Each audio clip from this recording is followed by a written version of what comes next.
Check now the best anti-stress solution for your everyday life. Click the link in the description for your anti-stress solution. Significant uncertainty about fiscal policy under Trump Fed's Fischer. U.S. Federal Reserve Vice Chair Stanley Fischer said there was significant uncertainty about U.S. fiscal policy under the Trump administration, but the Fed would be strict in meeting targets of creating full employment and getting inflation to 2%. Speaking at the World Economics Summit on Saturday, Fischer also said he thought Dodd-Frank financial regulation would not be repealed as a whole, and he hoped capital requirements for banks would not be significantly reduced.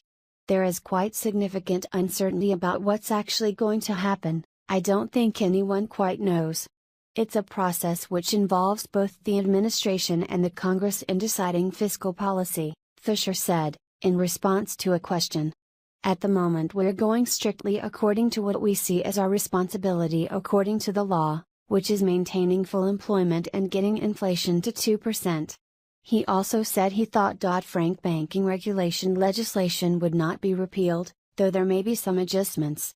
I don't think Dodd-Frank as a whole is going to be repealed, but there may be some adjustments to it, he said.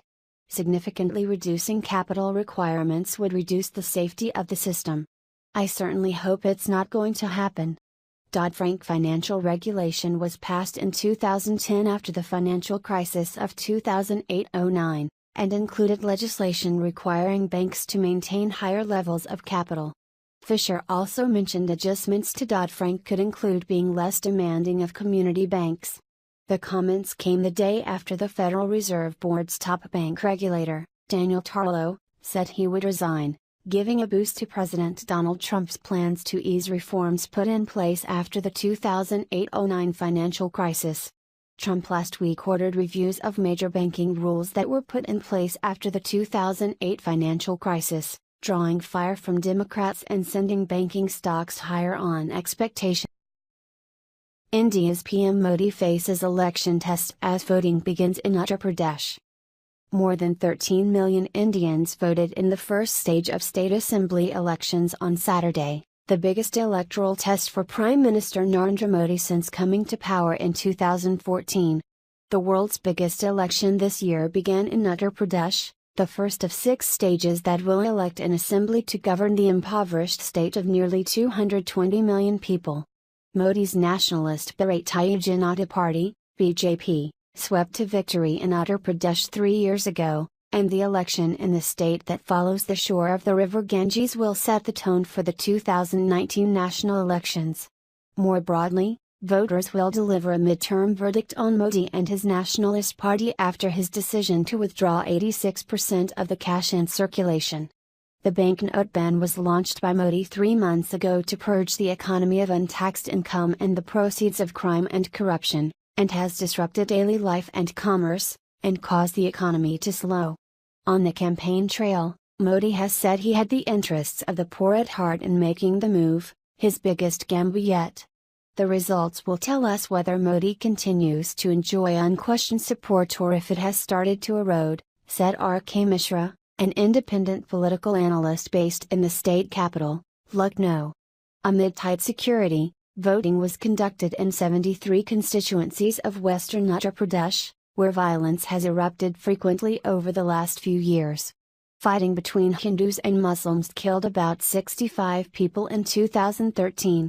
In the town of Kairana, where residents came to blows last year when the local BJP MP accused Muslims of driving out Hindus, voters from both communities turned out in large numbers. By noon, nearly half of those eligible had cast their vote. Godzilla of states, the BJP polled 42% of the vote in Uttar Pradesh in the 2014 election, winning 71 of 80 seats on its way to claiming India's biggest national mandate for 3 decades. But people have shown growing impatience that Modi's campaign promises of development and better days to come have failed to deliver new jobs in a state where per capita income averages less than $750 a year and many communities lack access to power, clean water and basic medical services. It is the Godzilla of states, said BJP national spokesman Nitin Kohli, as he looked out over the darkened streets of Lucknow one evening this week. People tend to vote along traditional caste and religious lines, and successive governments have exploited communal divisions to fire up their power base and poach voters. The situation gets very bad here sometimes. There is fighting between groups, between Hindus and Muslims, said Bhagwati Prasad, who sells material for Hindu cremation ceremonies outside a temple in Lucknow. I am a Hindu. If there is a Hindu-Muslim fight, I have to stand with the Hindus. The complexity of such politics makes it hard to predict outcomes in India's first-past-the-post system. Any party scoring significantly more than 30% can win by a landslide. Pollsters say it will be tough for the BJP to repeat its 2014 election performance. In not fielding for the post of chief minister, it risks repeating a tactical blunder that contributed to a heavy defeat in Bihar, another Hindi-speaking heartland state, in 2015. The Samajwadi Party, which runs Bihar and is led by 43-year-old Chief Minister Akhilesh Yadav, won a majority in the last state election, in 2012, with just 29% of the vote. Yadav has formed an alliance with Rahul Gandhi of the Congress Party that, polls show, will be tough to beat. Ranking third, Mayawati, who ran the state from 2007 to 2012 and whose Bahujan Samaj Party draws its support from communities on the bottom rung of India's ancient caste hierarchy. She has fielded a big crop of candidates from the Muslim minority that makes up 19% of the state's electorate. Polls show most Muslims siding with the ruling Samajwadi Party Congress alliance. Greece says bailout deal close, but will not accept illogical demands. Greek Prime Minister Alexis Tsipras said on Saturday he believed the country's drawn-out bailout review would be completed positively, but repeated that Athens would not accept illogical demands by its lenders. He warned all sides to be more careful towards a country that has been pillaged and people who have made, and are continuing to make, so many sacrifices in the name of Europe.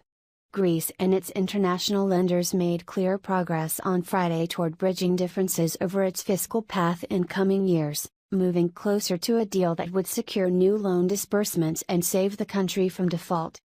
The review will be completed, and it will be completed positively, without concessions in matters of principle, Tsipras told a meeting of his leftist Syriza party.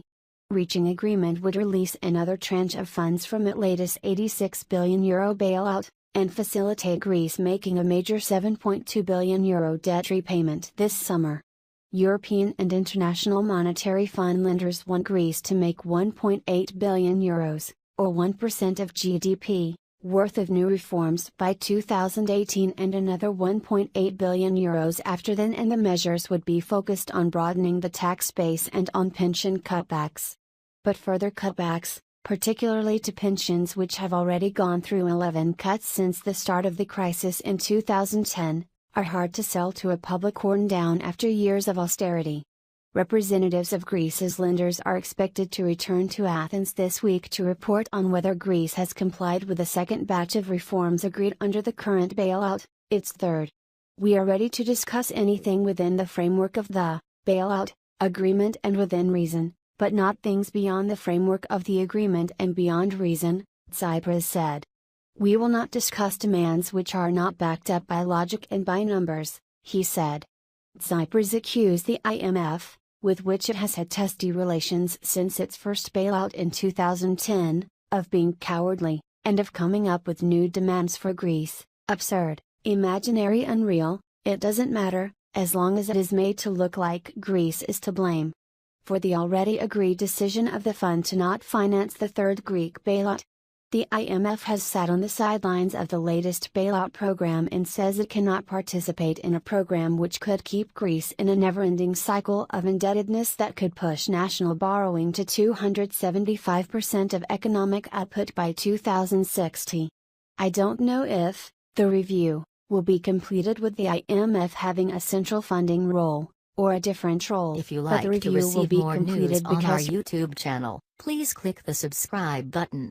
If you like to receive an alert every time a new upload is made, hit the bell. Give us a like to the video or dislike if you agree or not to the news. Be proactive. Is your life and the news will serve your day. Finally, leave us your opinion in the comment section on what you think about the subject. Thank you and stay tuned to Breaking News 24.